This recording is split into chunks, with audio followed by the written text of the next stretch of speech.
Liburu honek Bibliako misterioak jasotzen ditu, milaka urtez argitu gabe egon direnak. Liburuak dio misteriotsuena hasiera dela, non Jainkoa gu bezala aipatzen den. Hasierako hitz misteriotsu hori, gu.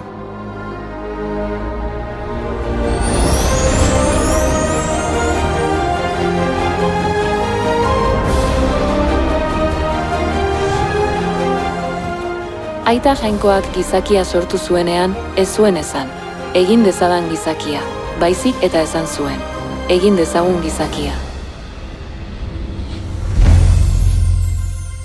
Jainkoak esan zuen, egin dezagun gizakia, izan bedi gure irudiko, gure antzeko. Jainkoa bat da, aita.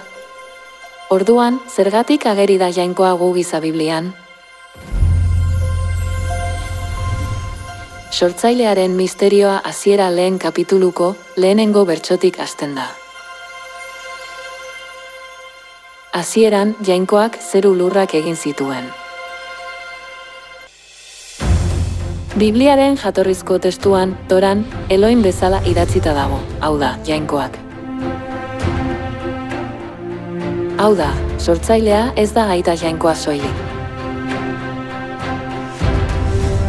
Elohimek Jainkoak esan nahi du, El edo Eloaren plurala.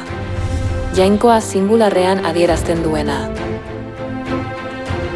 Biblian, Jainkoak da 2500 aldiz baino gehiago. Horrek erakusten du beste Jainko bat egon behar dela, ez bakarrik Jainko aita. Arra eta emea Jainkoaren irudira sortu ziren. Jainkoak, beraz, bere antzeko egin zuen gizakia. Jainkoaren beraren irudira egin zuen. Ar eta eme egin zituen.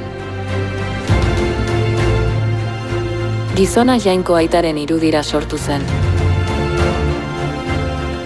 Emakumea ama Jainkoaren irudira sortu zen. Elohim sortzailea Jainko aita eta Jainko ama da.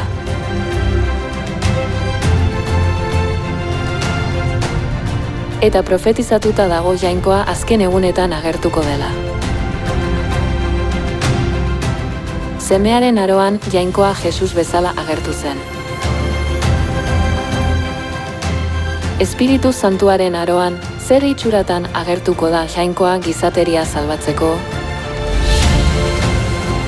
Aro honetan Elohim, Jainko aita eta Jainko ama haragituko dira gizateria salbatzeko.